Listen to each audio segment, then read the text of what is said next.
Bienvenidos todos.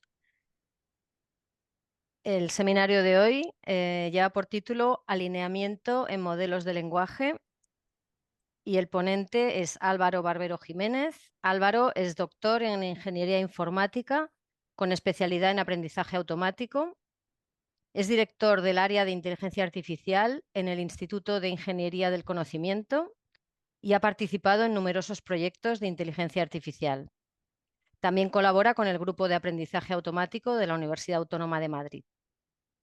Álvaro es autor de más de 40 publicaciones internacionales y a lo largo de su carrera ha colaborado con centros de investigación de prestigio como el Max Planck, IBM Research Watson o la Universidad de Tokio. Así que, sin más, voy a dar la palabra a Álvaro. Muchas gracias, Maite, por la introducción. Bueno, y muchas gracias a la SPL por invitarme a este seminario, que a mí siempre me gusta estar hablando de batallas de estas, de modelos de lenguaje y cosas así. Y qué mejor sitio que este. Bueno, pues vamos a compartir pantalla, a ver si la tecnología acompaña.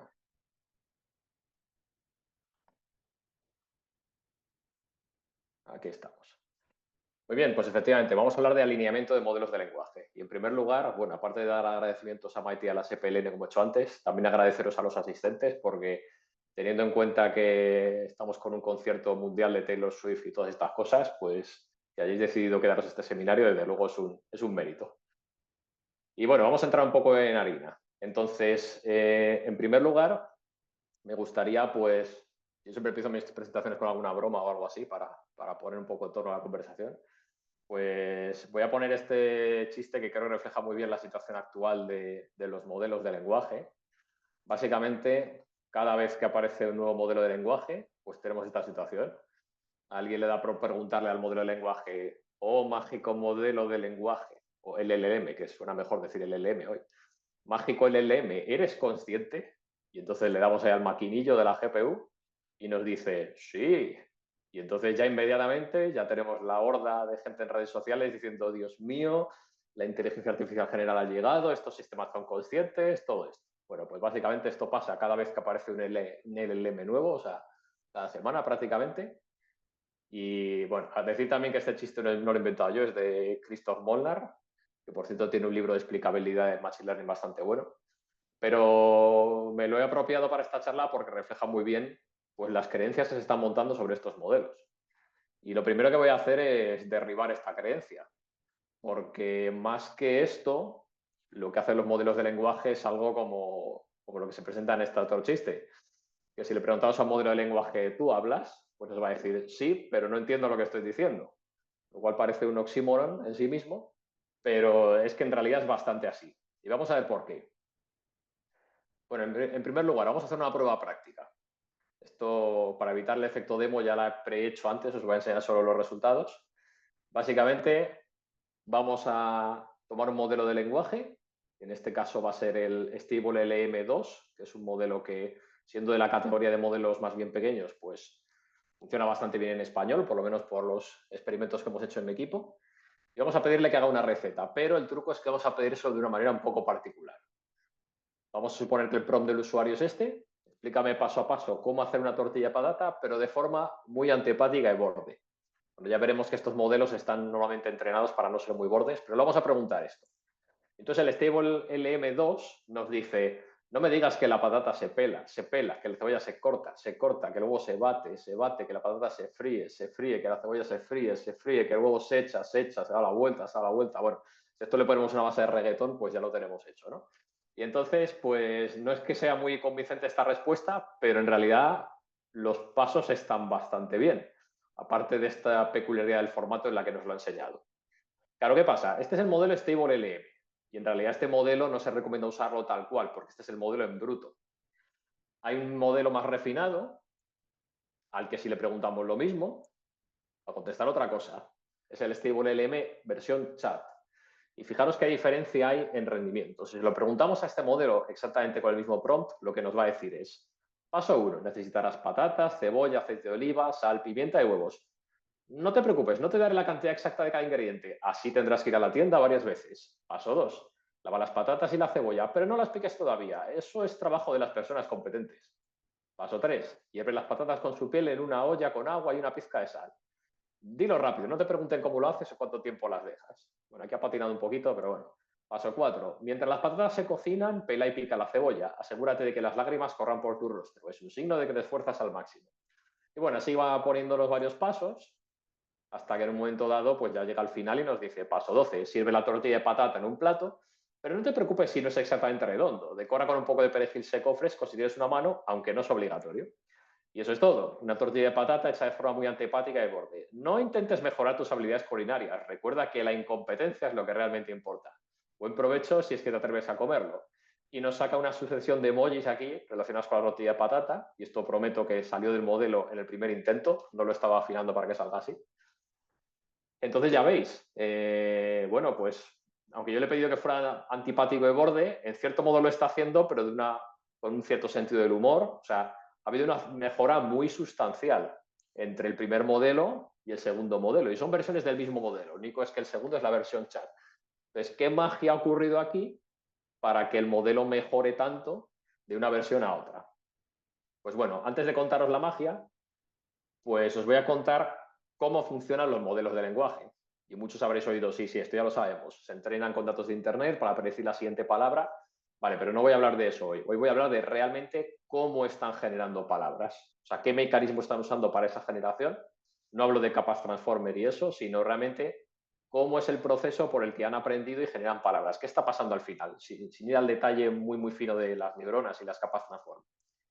Bueno, pues voy a mencionar un par de papers que me parece que son muy reveladores respecto a esto. El primero es un paper en el que no trabajan con lenguaje, trabajan con series temporales, pero sí trabajan con el mismo tipo de capas de red neuronal que se usan en los modelos de lenguaje, o sea, con capas transformers. Y lo que hacen es lo siguiente. Van a intentar que el modelo de red neuronal pues, sea capaz de predecir una serie de puntos en una serie temporal y se lo vamos a presentar al modelo de la siguiente manera. Le vamos a enseñar un punto de entrada y que debería aparecer el modelo como resultado de ese punto. O el siguiente punto de la serie y que debería aparecer para ese punto. Y así. Entonces, después de enseñarle varios estos como entrenamiento, pues la idea es que le podemos dar un punto nuevo, xn, y nos deberías decir pues, cuál es la función que ha estado aprendiendo para este xn. Entonces, ¿qué pasa? Pues vamos a entrenar varios modelos, como veis aquí en esta sección de pre-trains. Vamos a entrenar modelos de este estilo con varios tipos de series. Una serie lineal, o sea que la salida simplemente multiplica el valor de entrada por un número o dejarlo constante. Una sinusoidal, que es una serie que va oscilando. Un caso en el que vamos a entrenar el modelo con datos lineales y datos sinusoidales. Y luego, bueno, luego hablaremos del caso de contexto. Pero de momento vamos a fijarnos en estos tres. Entonces, ¿qué pasa? Esta gráfica de la izquierda es qué ocurre si en test, no en entrenamiento, en test, ponemos al modelo a predecir una función lineal. Pues vemos que los modelos que se han preentrenado con datos lineales o con mezcla de datos lineales y sinusoidales, pues lo hacen perfecto. Es esta curva verde que tenemos aquí. Pero en cambio, si usamos el modelo que solo ha visto sinusoidales, ese modelo no es capaz de predecir esta regresión lineal tan sencilla, porque no la ha visto nunca. Si lo hacemos al contrario, si al modelo le podemos en test sinusoidales, pues el modelo que se ha entrenado con sinusoidales o el que se ha entrenado con mezcla de lineales y sinusoidales lo hace bien. El que solo ha visto lineales no lo hace bien, predice una línea y eso no es la función que debería estar prediciendo. Entonces esto ya nos habla un poco de la capacidad de generalización de estos modelos. O sea, no lo hacen bien si resulta que no han visto nada parecido durante el entrenamiento. De hecho, incluso podemos probar a hacer cosas como decir, bueno, voy a hacer que predigas no exactamente una función lineal ni una función sinusoidal, sino una especie de función convexa, algo que es una mezcla de las dos funciones. Hombre, si has visto un caso, si has visto los dos casos por separado de entrenamiento, algo que sea mezcla de las dos, serás capaz de hacerlo. Bueno, pues tampoco. No son capaces de predecir esos datos bien en el conjunto de test. O sea, que no son capaces de extrapolar, digamos, tanto como nos gustaría. ¿Cuándo empieza a mejorar un poco esta cosa? Pues cuando damos ejemplos en el contexto. ¿Qué quiere decir esto de ejemplos en el contexto? Cuando yo le pida al modelo, hace una predicción para este dato de test, le voy a dar antes varios ejemplos de entrada-salida de la función que estoy intentando predecir en ese test. Y entonces, por ejemplo, aquí en este paper hacer la prueba a entrenar varios modelos lineales. Uno con datos algunos con datos densos, otro con datos dispersos. Denso disperso en este caso quiere decir que hay muchas variables explicativas. En el denso todas las variables participan en la función lineal que se tiene que aprender y en el disperso solo participan alguna de ellas. Y se han entrenado varios modelos. Algunos modelos, como el rojo, solo han visto datos dispersos, el azul solo ha visto datos densos y otros han visto mezcla. Bueno, pues lo que se ve es que a medida que vas dando puntos de contexto a la hora de hacer la predicción, los modelos mejoran en su capacidad predictiva, excepto, fijaros aquí hay un gap que no se resuelve nunca. Si estoy intentando predecir una función dispersa, pero mi modelo nunca jamás, perdón, en este caso es una función densa, estamos prediciendo una función densa y mi modelo, en este caso el rojo, nunca ha visto puntos densos, por muchos ejemplos que le den el contexto, no es capaz de resolver del todo esta tarea. Mientras que otros modelos, aunque hayan visto muy pocos casos de esa función, con que le enseñe algunos en el contexto, ya enseguida pillan de qué les estoy diciendo, ¿no? Con 20 ejemplos veis que ya lo hacen bastante bien. Entonces, esto aquí estoy hablando de funciones lineares, funciones dispersas, pero esto en el fondo es lo que hacemos cuando tratamos con modelos de lenguaje. Todo esto del prompt engineering, de poner un prompt que si lo ajusto mucho resulta que el modelo funciona mejor, en realidad lo que estoy haciendo es alinear el modelo, o sea, en cierto modo, remarcarle qué datos de training son importantes, porque serán los que se parecen a ese prompt, para que así el texto que genere sea más en línea con lo que yo espero. Entonces, este detalle es muy importante. El de que con el prompt, con estos ejemplos en contexto, yo puedo hacer que el modelo se fije más en los casos de entrenamiento que se parecen a lo que yo quiero predecir ahora, pero también es muy importante el hecho de que por mucho prompt que yo ponga, si el modelo nunca ha visto algo similar durante su entrenamiento, no va a funcionar. ¿Vale? O sea que el prompt engineering tiene su límite. Y no va a funcionar porque este otro paper me dice algo que es una conclusión bastante dura. Y es curioso porque este paper tiene unos años, pero no lo he visto casi citado, con lo cual yo lo cito todas las veces que puedo, porque me parece bastante relevante. Esto es un paper teórico de Machine Learning que demuestra que cualquier modelo aprendido por descenso por gradiente en realidad es una máquina de núcleos. ¿Vale? Esto, ¿os gusta el Machine Learning duro o no está muy claro qué significa esto? Pero lo que quiere decir es que en el fondo una máquina de núcleos es un tipo de modelo de Machine Learning, como las SVMs o modelos así, que la forma que tienen que predecir es como en el esquema que aparece a la derecha. Yo doy aquí mi dato de test, lo que van a hacer es de alguna manera medir la similitud de ese dato de test con todos los datos que ha visto en el entrenamiento y la respuesta, lo que va a predecir mi modelo, es una interpolación de todos esos datos. Cada uno tendrá más o menos peso en esa mezcla de resultados según si el dato de entrada se parece a lo que viene en entrenamiento o no. O sea que en el fondo lo que está haciendo cualquier modelo aprendido por descenso por gradiente, o sea, cualquier red neuronal hoy en día, o sea, cualquier modelo de lenguaje, es que está buscando textos similares al prompt y está generando una respuesta que es una mezcla de todos estos textos similares que ha visto durante el entrenamiento. No es una mezcla lineal, pero sí que es una mezcla. Y esto es bastante relevante. Para entenderlo en otro contexto, aquí voy a reutilizar un ejemplo que puse hace un par de años, creo que fue, en un evento que hicimos en el IEC de temas de IA en medicina. Y supongamos que queremos resolver un problema de pues, analizar radiografías para detectar una enfermedad. Bueno, pues si yo entreno un modelo de Machine Learning para esto, yo sé que cada radiografía que tenga en mi poder, pues es información que me sirve para generar conocimiento de cómo se diagnostica esa enfermedad en esta radiografía. ¿Qué pasa? Pues que si lo comparo con cómo diagnostican los humanos, pues básicamente un doctor habrá visto a lo largo de su vida profesional un montón de radiografías, eso es su base de datos de conocimiento, digamos, y otro doctor diferente, pues aunque tenga más experiencia, no tiene por qué haber visto los mismos casos. Ha visto más, pero no tienen por qué ser exactamente los mismos. Con lo cual, cada uno en su cabeza tiene una versión ligeramente distinta de este dataset, podríamos decir. Ahora, ¿cómo diagnostica un médico un caso nuevo? Pues si este caso se parece mucho a un caso que ya existía, es bastante razonable decir, bueno, vamos a intentar aplicar un diagnóstico similar, porque en su caso, en su momento funcionó y ahora vamos a repetir este diagnóstico. ¿Qué pasa si es un caso que no se parece exactamente a nada, pero sí que guarda cierta similitud con muchos casos que hemos visto antes? Pues probablemente haremos un diagnóstico que será una mezcla de estos. No es tan obvio en nuestra cabeza, pero digamos que nos inspiraremos en todas esas experiencias. Entonces, digamos que el área de conocimiento que tendría este experto, pues estaría definida por estas experiencias que tiene. Y aquí lo que estamos haciendo es un razonamiento por interpolación. En base a casos conocidos, pues intentamos interpolar para generar un veredicto. ¿Qué ocurre cuando tengo diferentes expertos? Pues que cada uno tiene un área de conocimiento diferente y en algunos casos habrá una ciertas solapamiento, pero habrá casos en los que, como este o este, pues solo uno de los expertos tiene suficiente capacidad para diagnosticarlo bien, porque los demás no han visto casos similares. Bueno, ¿qué ocurre entonces si todos estos diagnósticos los metemos en una base de datos enorme? Y entonces estamos trabajando con esta zona conjunta de conocimiento y hacemos que una IA pues trabaje con esto. Esto es básicamente lo que hace el Machine Learning. Y en el fondo, cuando consultamos al modelo de Machine Learning, oye, diagnostícame este caso nuevo, pues se está comportando como una base de datos de toda esa información, no explícita, sino implícita, porque ha absorbido ese conocimiento en los parámetros del modelo, más una cierta capacidad de interpolación. No nos da exactamente una diagnóstico, una predicción que es igual que un dato en entrenamiento, pero nos da una mezcla de esos. Esto es lo que nos demostraba el teorema que he comentado antes, el paper anterior. Pero entonces, ¿qué ocurre? ¿Qué pasa si a un experto le llega un caso completamente marciano? ¿Cómo genera la predicción para esto?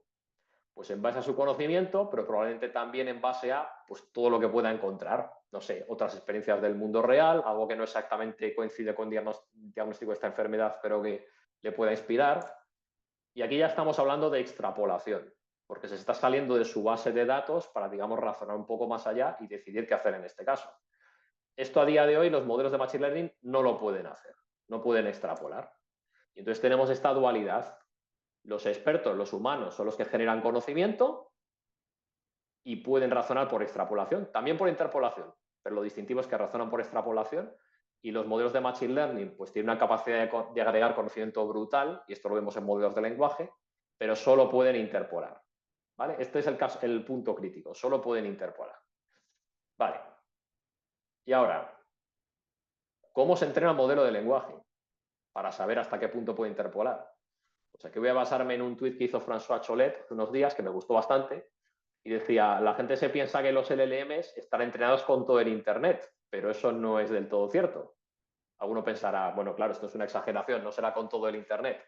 Pues de hecho, sí, están entrenados con todo Internet, prácticamente todo, pero además toneladas de datos generadas por hordas de anotadores humanos y toneladas de datos generados por programas de manera sintética, porque al final el objetivo es tener un conjunto de puntos, como veíamos en la gráfica antes, tan denso y que cubra tantos casos que cuando llegue un usuario y me haga una pregunta, pues el modelo en su capacidad de interpolación se pueda dar una respuesta correcta porque ya ha visto muchas cosas similares en sus datos de entrenamiento. Entonces, esta es la clave. No es suficiente con entrenar con textos por ahí de Internet. Necesitamos textos que se parezcan a lo que luego nos van a preguntar los usuarios. Con lo cual, a día de hoy, entrenar un modelo grande de lenguaje, pues no es simplemente hacer lo que hoy llamamos pre-training, descargar datos masivos de Internet y entrenar el modelo. Necesitamos hacer más fases. Y, por ejemplo, esto es un esquema que propongo yo, no porque me lo haya inventado yo, sino viendo un poco lo que se está haciendo en el estado del arte, que se puede hacer después del pre-training un ajuste fino supervisado, supervised fine tuning, un alineamiento a preferencias humanas y un red teaming. ¿En qué consiste esto? Pues básicamente el preentrenamiento es lo que venimos haciendo ya unos cuantos años. Nos descargamos grandes fuentes de datos de Internet, las limpiamos, intentamos filtrarlas por idioma, intentamos quitar textos que no hayan sido generados por personas, ¿no? Intentar quitar HTML, JavaScript, etcétera.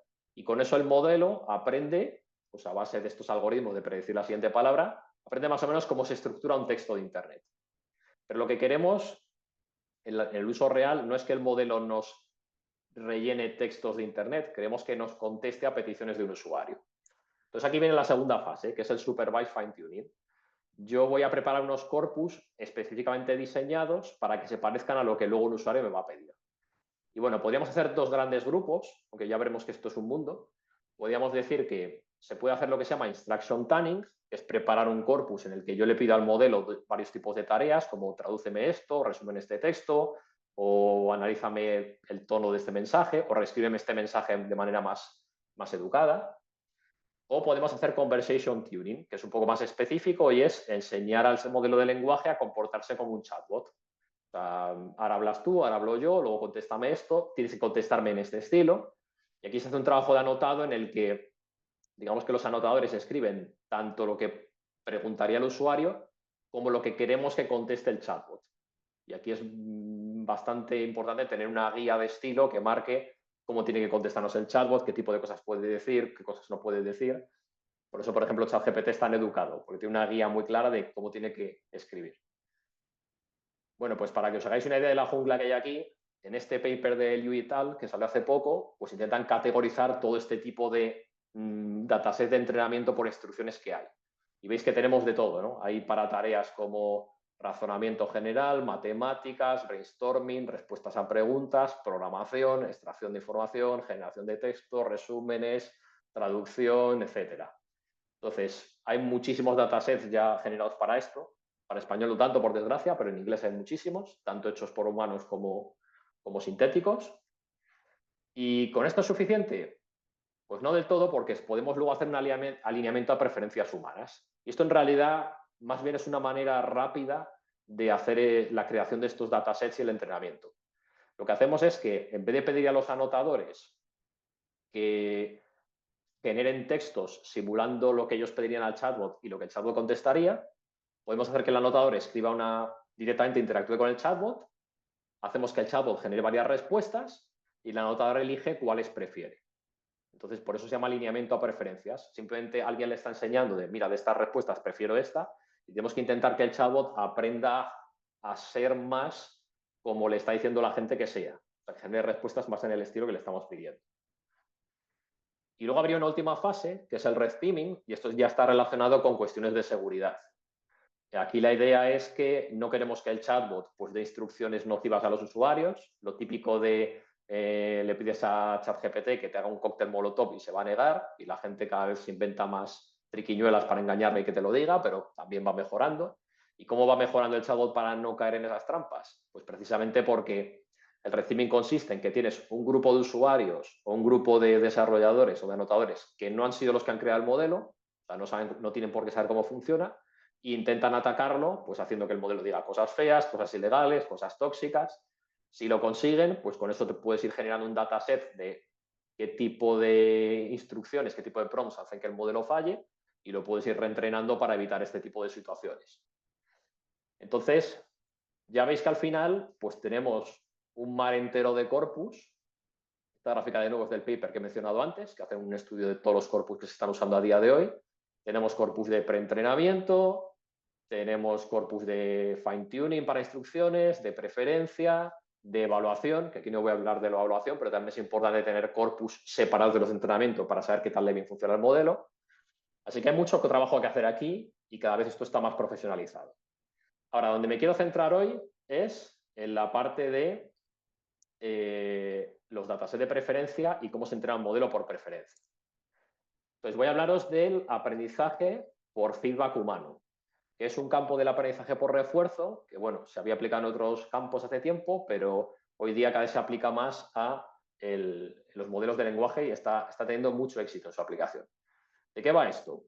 Bueno, pues básicamente esto se basa en una teoría psicológica, que es el condicionamiento operante, que consiste en que esto se hace mucho con ratas de laboratorio. Tenemos a la rata en una caja que se llama caja de Skinner, le vamos enseñando un patrón de luces a la rata, y la idea es que la rata en algún momento pueda apretar este interruptor. Si lo aprieta en el momento correcto, cuando está observando el patrón correcto, pues le damos un poco de comida, es una recompensa, esto es bueno, y si lo hace mal, pues esto que tenemos aquí en el suelo se electrifica, pobre rata, pero bueno, y entonces esto es como un castigo que le damos. Y al final la rata, pues obviamente, acaba aprendiendo a qué es lo que tiene que hacer para conseguir la comida y que no le demos un calambrazo. Bueno, aquí como somos gente de computación, pues no hace falta electrocutar a nadie.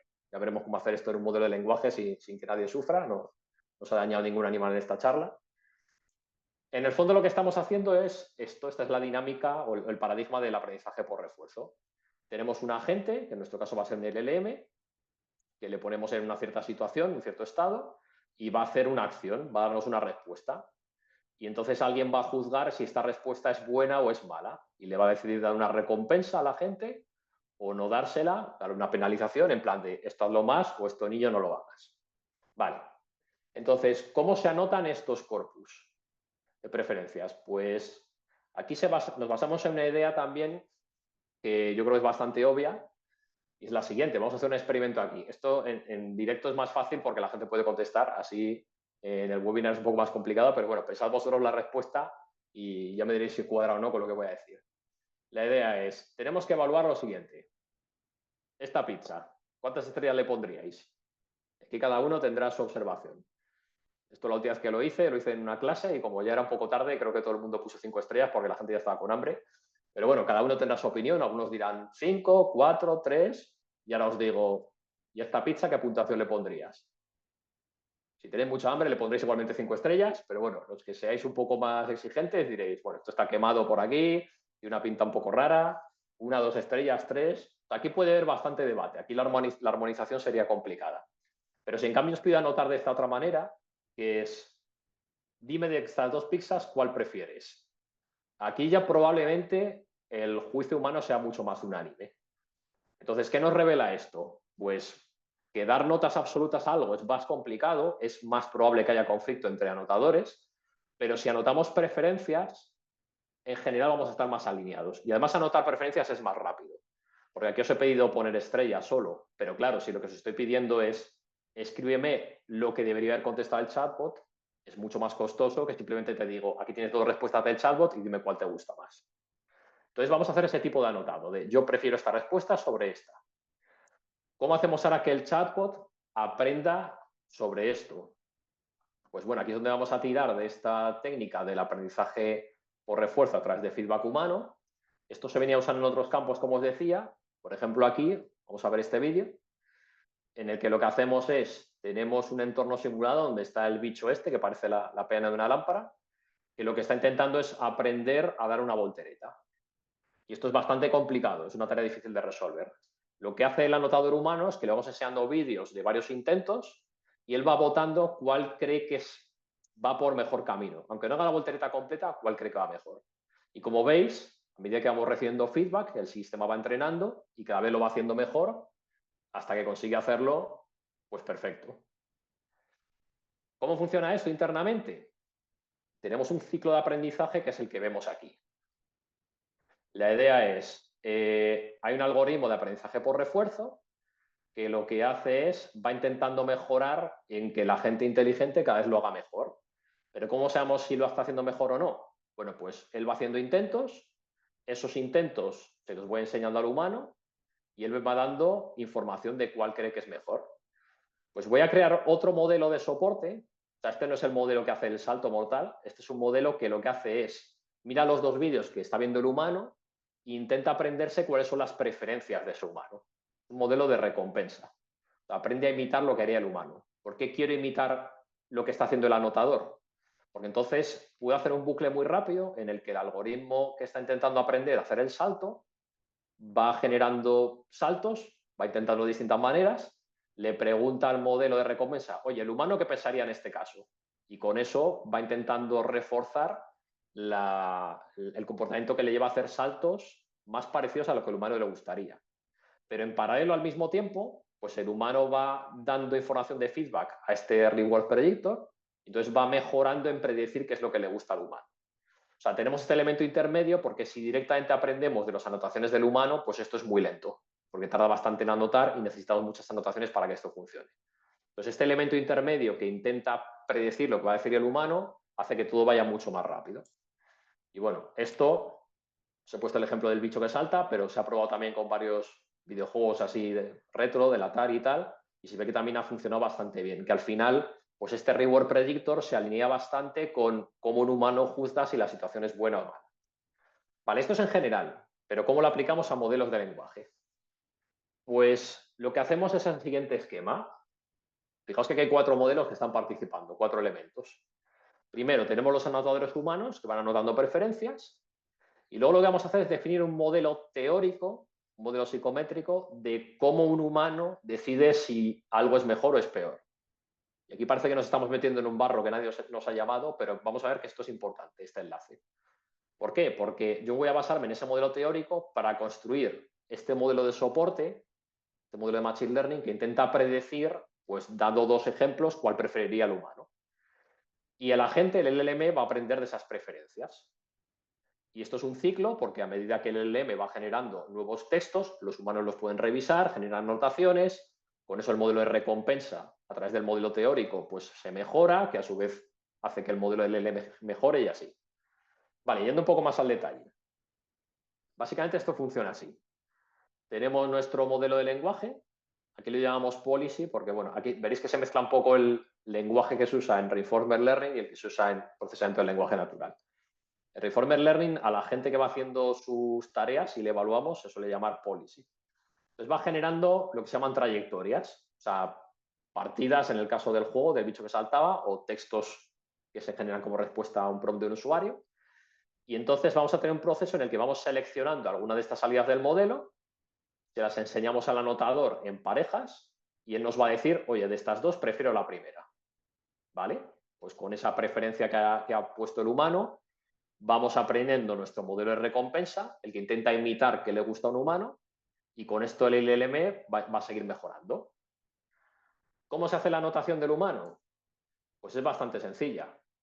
Básicamente, él tiene que tomar una de estas 4 decisiones. O me dice, creo claramente que la primera opción es mejor que la segunda, o creo que no, que la segunda opción es mejor que la primera, o me parecen las dos igual de buenas, o soy incapaz de decidir.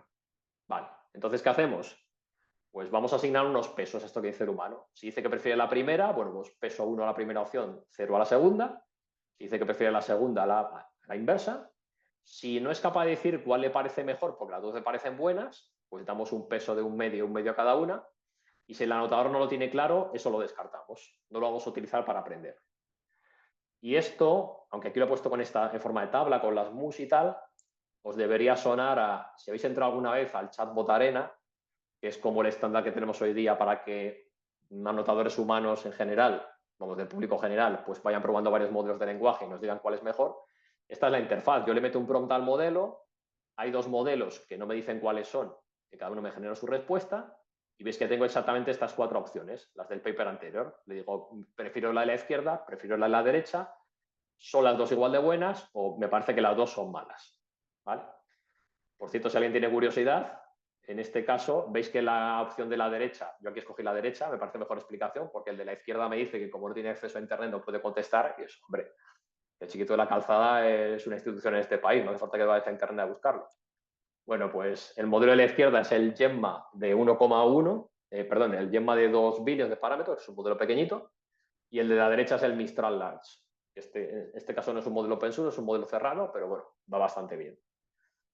Bueno, pues con eso recopilamos el corpus. Y ahora la segunda pieza de este esquema que teníamos, el modelo psicométrico. Pues aquí hay muchas opciones que se pueden utilizar, pero la primera que se vio que funcionaba bien es el modelo de Bradley Terry. ¿En qué consiste este modelo? Pues es bastante sencillo. La idea es la siguiente.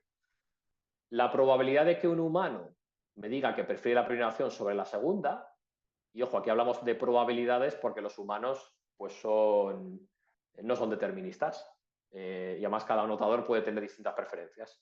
Pues la probabilidad de que un anotador prefiera la primera opción sobre la segunda va a estar relacionada con la calidad que tenga la primera opción y la segunda. ¿Vale? La calidad la vendimos como un score, que es, eso se supone que es lo que queremos aprender, ¿no? O sea, nosotros queríamos aprender este modelo de recompensa que idealmente le deberíamos enseñar un texto y nos diga, este texto es de calidad, yo qué sé, 80 sobre 100 o es de 15 sobre 100, es muy malo. Bueno, pues básicamente la probabilidad de que un humano prefiera una respuesta sobre otra va a depender de estas calidades. Siguiendo este ratio, vemos que tenemos aquí la calidad del primer dato en exponencial y lo que tenemos abajo es una normalización, básicamente, de la calidad del primer término, la primera lección y la de la segunda. ¿Por qué se pone esto con exponenciales? ¿Para qué liarnos tanto? Pues esto es para conseguir este efecto que vemos abajo, que es que aunque un texto sea de mucha más calidad que otro, de manera objetiva, puede que haya algún anotador que prefiera la opción mala. Puede pasar. Entonces, de hecho, esta ecuación se comporta de esta manera. Si 2 textos tienen la misma calidad, de los dos 1, pues la probabilidad de que el anotador escoja el primero sobre el segundo es de un 50%. Vale, esto me cuadra. ¿Qué pasa si uno de los 2 textos tiene el doble de calidad? Pues la probabilidad de que el anotador lo escoja es del 73%, no es del 100%, como vemos. Y si un texto tiene 5 veces la calidad de otro, pues básicamente vemos que tiene un 98% de probabilidades de cogerlo. ¿Vale? Entonces, con eso pues estamos suavizando un poco estas opciones. Siempre hay cierta posibilidad de que un humano escoja un texto que no es el bueno, por el motivo que sea, pero esto va a pasar.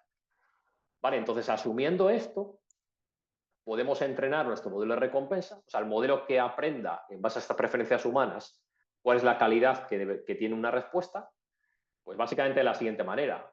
Estos museos, acordáis, era lo que había notado el humano, ¿no? Si prefería el primer texto, este valía 1, si prefería el segundo texto, era este el que valía 1, y esto es lo que el modelo del lenguaje va a intentar minimizar. Perdón, el modelo de lenguaje no, el modelo de recompensa. Va a intentar minimizar esto. O sea, si el humano ha marcado que prefería la 1, pues yo voy a tener que ajustar estos scores que tengo aquí, de manera que esta probabilidad que estimo yo de coger el primer modelo, la primera respuesta sea lo más alta posible. Si en cambio el humano ha escogido la segunda, pues tendré que ajustar también este modelo de scores para que la probabilidad de que yo estimo de que el humano coja la segunda sea alta. Esto en el fondo, aunque veáis aquí logaritmos y tal, es como un problema de clasificación binaria. Y si alguna vez habéis entrenado un modelo con entropía cruzada binaria, pues es básicamente la misma expresión. ¿Vale? Pues con eso entreno el modelo de recompensa. Vale, ¿y ahora cómo hago el ciclo completo? Pues el primer paper en el que he encontrado que hacen este ciclo completo con modelos de lenguaje es este en el que intentan mejorar un modelo de lenguaje no general, sino para resúmenes. ¿Cómo lo hacen? Pues tienen estos 3 pasos. Primero, recopilan feedback humano, o sea, bueno, mejor dicho, tienen un modelo que ya lo han entrenado con resúmenes, ahora os contaré un poco cuál es, generan varios resúmenes para un mismo texto, en concreto 2, y el anotador humano decide cuál prefiere. Con estas preferencias del humano entrenan el modelo de recompensa, el que estima la calidad de cada texto según el proceso que hemos visto, y luego ya con este modelo de calidad, pues es con el que se ajusta el modelo de lenguaje para que genere mejores resúmenes. Viéndolo un poco más en detalle, básicamente lo que hacen es, parten de un modelo de lenguaje, en este paper dicen que es similar a GPT-3, probablemente GPT-3, y le hacen un supervised fine tuning, o sea, este entrenamiento con datos parecidos a la tarea que queremos resolver, con un corpus que existe de Reddit, de resúmenes de Reddit. Esta es la primera fase. Luego, ¿cómo hacen el alineamiento a preferencias? Pues recopilan estas preferencias de los humanos, como hemos visto, y entrenan un modelo de recompensa que realmente es una variación del modelo de lenguaje del que parten. O sea, hacen una copia de ese modelo, le cambian la capa superior para que en vez de predecir el siguiente token, prediga un valor real, que es la calidad del texto que está entrando, mejor dicho, la calidad del resumen viendo el texto original, ¿vale? Porque le entran las dos cosas al modelo, y lo que minimiza ese modelo, la función de pérdida que minimiza es la que hemos visto antes, básicamente. Y tiene una expresión un poco diferente, pero es la misma idea. Tienes que intentar que este modelo pues genere o sea, que este modelo asigne más calidad a los textos que los humanos prefieren. Y una vez que tienes esto, pues ya haces el ajuste fino del modelo de lenguaje.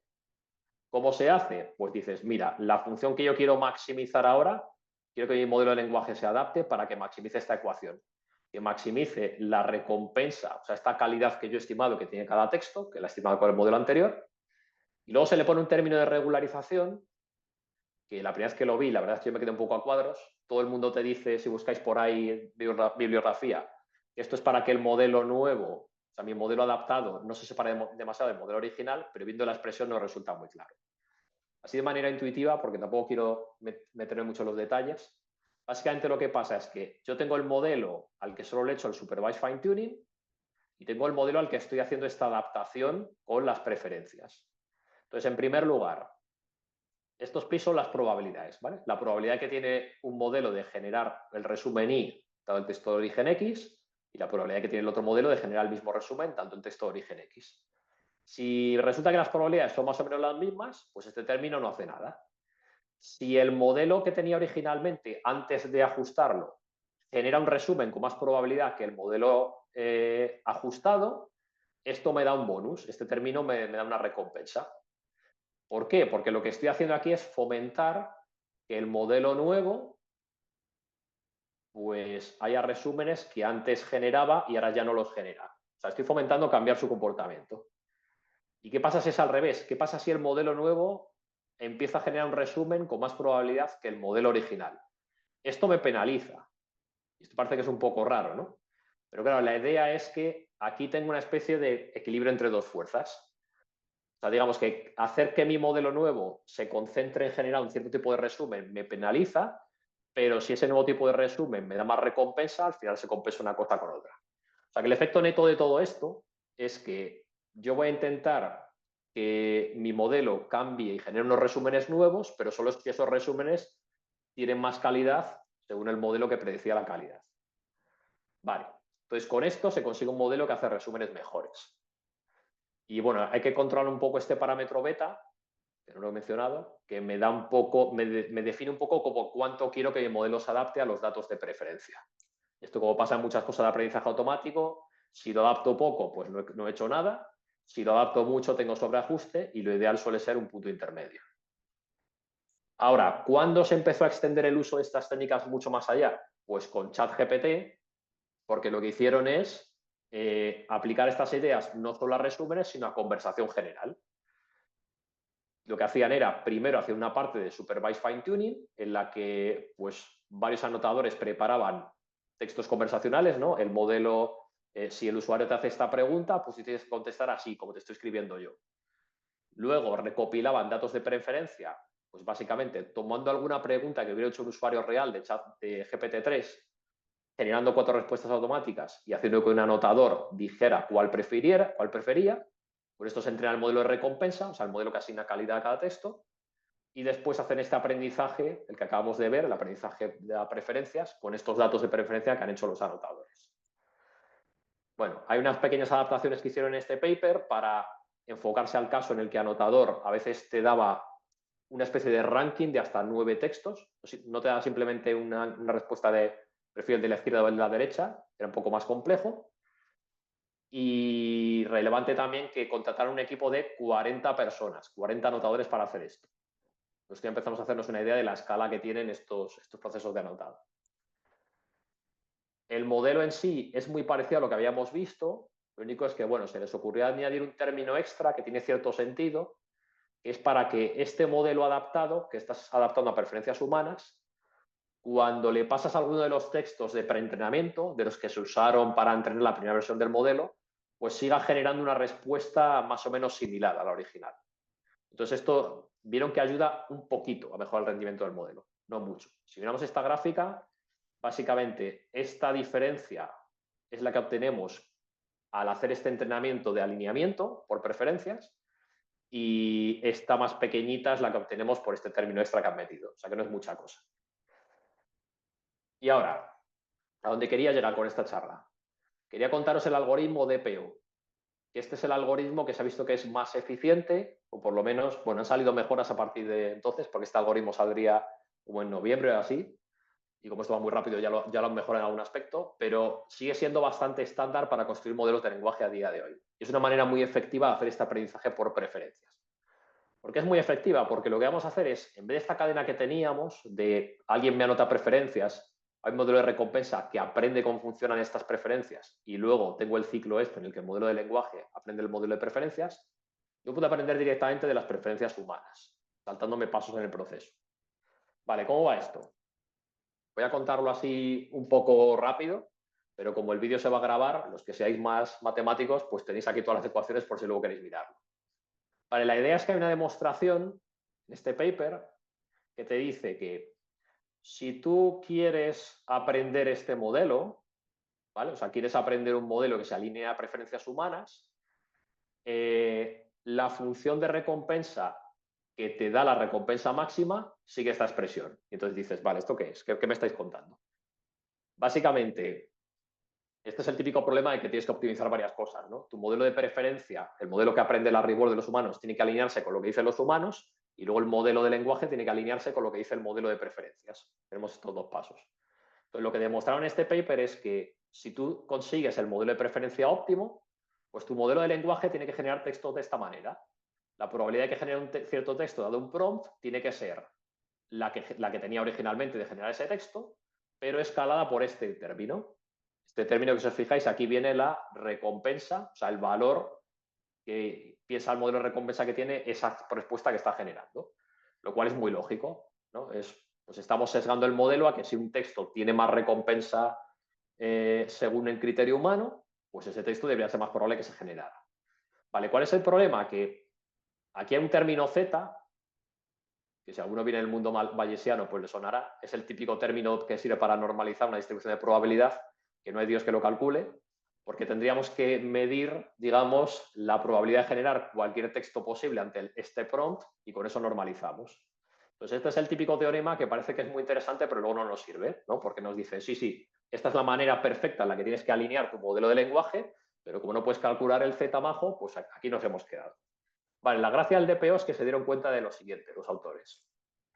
Bueno, en realidad podemos reescribir esta ecuación de la siguiente manera, ¿vale? No voy a entrar en el detalle, como digo, tenéis luego el vídeo para ver la demostración si quieres verla paso a paso, pero tú puedes decir, bueno, si mi modelo de recompensa, o sea, si el modelo de lenguaje se alinea perfectamente al modelo de recompensa, las recompensas que obtengo con los textos generados por ese modelo son estas, como una especie de darle la vuelta al enunciado que estamos haciendo. Y entonces dices, vale, muy bien, ¿y esto de qué me sirve? Ok, si tuviera el modelo alineado perfectamente, estas serían las recompensas de los textos que generaría el modelo. Esta sería la calidad de sus respuestas. Vale, pero como no se alinea el modelo perfectamente, ¿qué hago? Pues hago lo siguiente. Digo, bueno, me falta otra pieza en el esquema, que era, yo había asumido que las preferencias humanas iban en el modelo de Bradley-Terry, que era esta expresión. ¿Vale? Recordad que era la exponencial de la recompensa, o sea, del score de la opción preferida, dividido entre los scores de la opción preferida y la no preferida. Como yo acabo de demostrar que si mi modelo está alineado perfectamente, la recompensa que obtengo sigue una expresión cerrada, que es la de la diapositiva anterior, pues la enchufo aquí y aquí empiezo a hacer álgebra, para arriba y para abajo, y me acaba saliendo, oye, aquí tengo que la probabilidad de que un humano prefiera una respuesta sobre otra tiene esta expresión. Resulta que es una expresión que depende de la sigmoidal, algo muy estándar en Machine Learning, la probabilidad de que el modelo ajustado genere el texto versus la probabilidad de que lo genere el modelo original, y esto para los dos textos, para el que el humano prefiere, el winning, y para el que el humano no prefiere. Entonces, amigo, esto es muy interesante, porque ya tengo una ecuación que me relaciona directamente la probabilidad de que un humano escoja un texto con la probabilidad de que mi modelo ideal genere ese texto. Como yo sé cuando un humano ha escogido un texto sobre otro, o sea, tengo muestras de esto, puedo usar esas muestras para ajustar esto, las probabilidades de que mi modelo genere esos textos. Y ha desaparecido de la ecuación, literalmente, el modelo de recompensa, el modelo psicométrico, no está.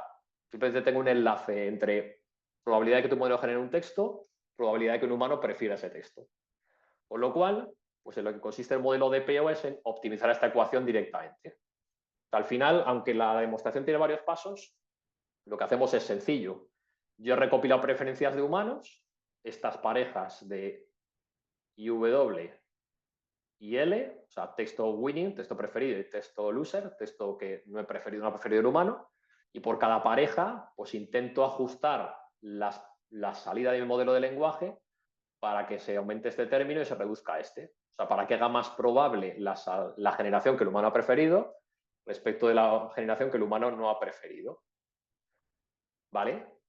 Y bueno, esto luego pues se le puede dar más vueltas teóricas, ¿no? De que en el fondo hay aquí como una reward implícita. O sea, yo no he entrenado un modelo de recompensa, pero en cierto modo está implícito en el desarrollo que ha hecho. Y la calidad que tiene un texto, pues viene dada por este ratio. La probabilidad de que la genere mi modelo ajustado partido por la probabilidad de que la genere el modelo de referencia.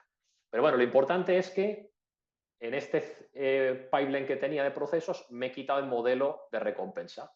Y este modelo teórico, psicométrico, lo tengo ya asumido. Con lo cual, al final, en la práctica, lo único que tengo que hacer es recoger el feedback de los humanos y con eso puedo ajustar directamente mi modelo de lenguaje de una manera bastante sencilla. Un par de comentarios antes de pasar a las preguntas. Ya esto es café para los muy cafeteros, pero si te pones a estudiar cómo va actualizando este algoritmo tu modelo, bueno, habría que mirar cómo es el gradiente de la función de error que hemos definido, pues igual, haces el derivante, el derivante, haces la derivada, sacas un montón de pasos aquí haciendo álgebra para un lado y para otro, y al final lo que te sale es que las actualizaciones de tu modelo tienen esta pinta. Es como que, vale, a ver, el gradiente está hacia dónde apunta. Pues apunta en la dirección en la que hacemos más probable que se genere algo. ¿Qué significa esto? Bueno, pues estoy haciendo con este algoritmo que mi LLM genere los textos preferidos por el humano de manera más probable, los textos generados, los textos que no ha preferido el humano de manera menos probable, porque aquí tenemos un menos, y la cuantía de este cambio que estamos aplicando al modelo de lenguaje está pesada por este elemento, que es la calidad implícita que tiene el texto que el humano ha rechazado versus el texto que el humano ha preferido. Si mi modelo no estima bien la calidad de los textos y da más calidad a este término que a este, pues esto es positivo. Entonces, eso hace que este cambio se aplique, o sea, que el modelo empiece a girar y se corrija y empiece a generar los textos preferidos con más probabilidad. Si esto es al revés, si la reward implícita está que está aprendiendo mi modelo ya dice que el texto de baja calidad es de menos calidad que el de preferido por el humano, este término es negativo, aquí tengo una sigmoidal, esto tiende a 0, o sea que ahí no se aplicaría ningún cambio. Y comentar también que los autores han probado a quitar este elemento, este peso, y el modelo va peor. O sea que parece que es bastante crítico que ese elemento esté ahí. Esto no es simplemente algo que el LM genere más el texto positivo y menos el negativo, es muy importante que esté pesado por este término que nos ha salido de la demostración. Ese era uno de los comentarios que quería hacer. Y el otro es, si queréis probar esto, pues nuestros amigos de Hugging Face, que son muy espabilados, tienen esta librería que se llama TRL, Transformer Reinforcement Learning, donde ya tenemos pues, muchos recursos para trabajar con este algoritmo y para poder aplicarlo a datos que tengamos. A ver, un momento que me traigo aquí una pestaña del navegador. ¿Vale? No me da tiempo en la charla a hacer una demostración práctica, pero tenéis aquí bastantes ejemplos y notebooks ya hechos. Y lo importante es que esto es, de verdad que es muy fácil de hacer. O sea, básicamente, vamos a ver que creo que venía aquí un ejemplo. Os suena esta gráfica, ¿verdad? Pues sí, la he copiado de aquí, no lo voy a negar. Pues fijaros que lo que tenemos que hacer es, si queremos entrenar con DPO, si queremos ajustar nuestro modelo de lenguaje por preferencias, tenemos un dataset de este estilo, los prompts que ha visto el usuario, la respuesta que ha preferido el usuario, la respuesta al modelo que ha preferido y la respuesta que ha rechazado. Y fijaos que tenemos que crear un objeto DPO trainer que tiene esta vinta. Nos basamos en un modelo, tiene aquí el beta, que es este parámetro que comentaba antes, que nos dice cómo van a separarse el modelo entrenado del modelo original. Le pasamos el dataset, el tokenizador, que son varios elementos típicos de Transformers, y con el train ya lo tenemos. Luego, como siempre, hay muchos detalles de trains arguments y tal, pero nos lo han facilitado un montón. O sea que ni siquiera hay que programarse nada en PyTorch, esto ya lo tenemos bastante a mano. Vale, pues simplemente un mensaje de cierre antes de pasar a las preguntas. Como veis, muy importante, lo que he dado en la primera fase, el mensaje que he querido dar en la primera parte de la presentación. Al final estos modelos solo interpolan. Entonces, si vemos que los LLMs funcionan tan bien, es realmente porque se han alimentado con muchos datos de este estilo, de preferencias, de instruction tuning, conversation tuning, todo esto. Y esta nueva técnica de DPO pues ayuda bastante a hacer ese entrenamiento y que efectivamente los modelos se comporten como a nosotros nos gustaría. Y aquí ya, Maite, si te parece, vamos al turno de preguntas. Muchísimas gracias por este interesantísimo seminario y denso que valdrá la pena revisar porque y súper didáctico. Yo me lo he pasado muy bien. Entonces sí que hay preguntas, lo que pasa que yo no veo mano, o sea, he visto cómo se alzaban manos, pero ahora no las veo Sí, alzadas. está Gonzalo Martínez, tiene la mano levantada. Vale, yo no sé por qué motivo no lo veo, pero ahí doy, creo que le he dado permiso para... Creo que le has dado otro Gonzalo. Ah, vaya. Sí, eso es. Hola, no sé si se me escucha bien. Sí, te oímos, te oímos. Perfecto. Pues primero felicitarte, Álvaro, porque me ha parecido muy chula tu charla. Tenía Muchas dos gracias. preguntas respecto a los anotadores. Mm. La primera es, ¿crees que estos anotadores pueden introducir como sesgos o vallas dentro del modelo? Hace unas semanas, no sé si vistes, que hablaba mucho de la palabra Delph, que usaban mucho estos modelos, ChatGPT, y decían que podría ser por los anotadores que utilizaban pues, OpenAI en África.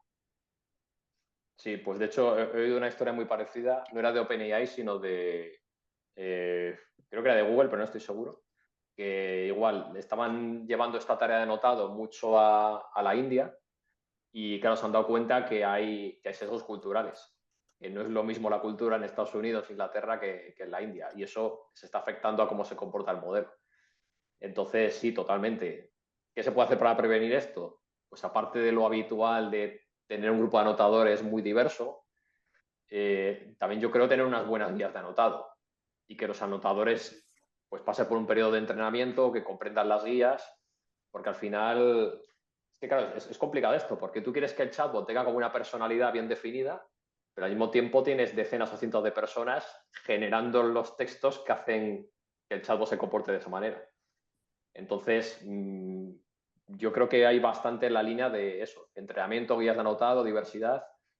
No lo vas a resolver al 100%, pero yo creo que todo esto te ayuda a mejorar.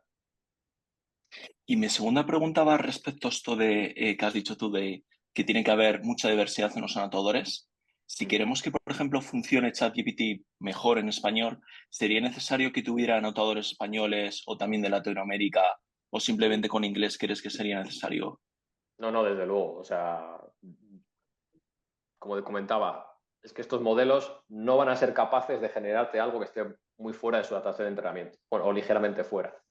Entonces, claro, si tú el pre-training lo haces con muchos idiomas, que es lo habitual a día de hoy, pues bueno, el modelo digamos que entiende la estructura del español de los textos web, pero luego no va a saber seguir bien instrucciones en español. Entonces sí, necesitas que en esta fase de preferencias de instruction tuning tengas textos generados por anotadores españoles y desde luego ya para ir más a un entorno local y adaptarte a la cultura de cada país, pues necesitas anotadores de varios sitios que se expresen en varias variedades del español, etcétera. Pues muchas gracias por tu respuesta, más aclarado. De nada. No veo más manos alzadas. Veo la de Marcos, que igual Marcos se refiere al hecho de que se pueden hacer preguntas en el chat. Eh, Aquí tenemos un comentario de Brianda Yáñez Arrondo. Dice, tal vez se deba asumir que debe haber Large Language Models culturalmente alineados con diferentes regiones y no únicos para todos. ¿Qué te parece a ti, Álvaro? Pues justo esto creo que lo comentaba Sam Altman, o sea, el CEO de OpenAI. En una entrevista le preguntaron que cuál iba a ser la evolución de ChatGPT y él como que tiene muy claro que sí, que hay que ir a modelos más regionales, adaptados a cada cultura, porque claro, está muy bien esta idea de vamos a hacer un modelo que sea unos valores abiertos, diversos, plurales. Luego te das cuenta que no puedes, porque es que hay culturas muy diferentes en el mundo. Entonces, parece que a lo que quieren llevarlo es, bueno, tal vez tenemos que hacer versiones regionales que se adapten a las culturas de cada sitio. De hecho, lo que comentaba Sam Altman es que incluso quería llevarlo a modelos personales. O sea, que tú tengas como tu propia versión de ChatGPT que esté más alineada con tus valores, etcétera. Bueno, eso nos puede llevar a otra discusión sobre cámaras de eco y todo eso, pero yo creo que aún estamos lejos. Supongo que eso también afectaría a los propios sesgos, ¿no? Porque, claro, el sesgo también viene de los humanos que lo instruyen. Entonces, los Claro, sesgos también pueden variar entre comunidades humanas, ¿no? los sesgos y los valores que tiene cada cultura, que Sí, no son los sí, mismos. sí. Que a veces tenemos una mentalidad como muy centrada en Occidente, Europa, Estados Mm, Unidos, pero no ujú. es así, no es así. No sé si hay más preguntas. Yo no veo más manos. Eh,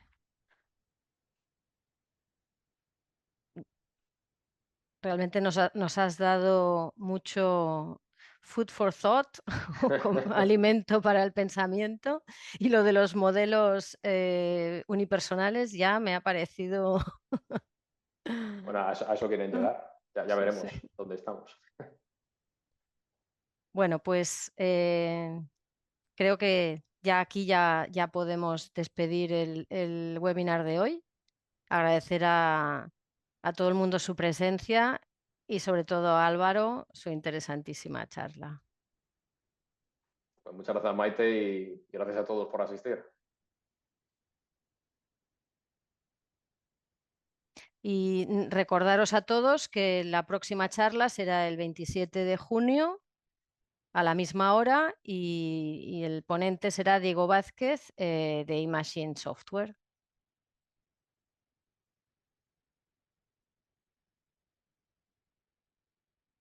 Aquí, bueno, ha quedado otro comentario ahora que lo veo, aquí a última hora, pero bueno.